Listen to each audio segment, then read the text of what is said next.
सैया रहिया चले न हले हले जी। बोले शंकर भगवान की। सैया रहिया चले न हले हले जी। मोरा कामर से छिलकत जल जी।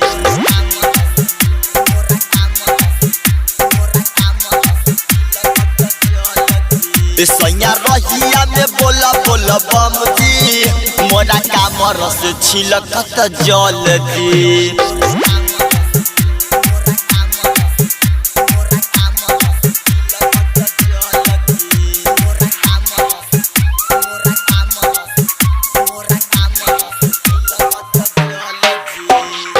Music by Nishad Raj. बोले शंकर भगवान की।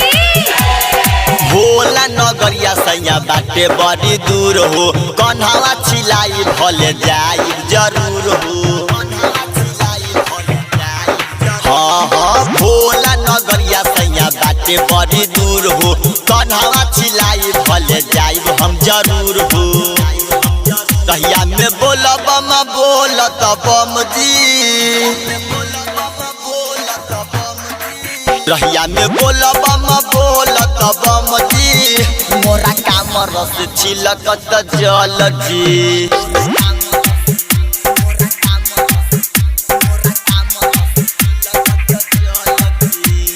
Music by DJ Nishad. अभी आप सुन रहे हैं अमरजीत सावरिया के आवाज में।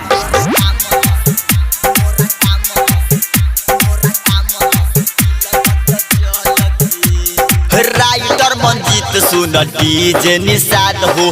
किनली ह भोला जिला फूला प्रसाद हो। हाँ हाँ राइटर मंजीत सुन डीजे निषाद हो। किनली ह भोला जिला फूला प्रसाद हो। अमरजीत जलधारी कल जोर जी। अमरजीत जलधारी कल जोर जी।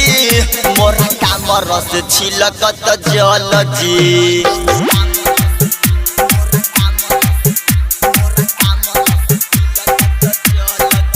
सैया रहिया में बोला बोला बम जी। मोरा कामर से छिलकत जल जी।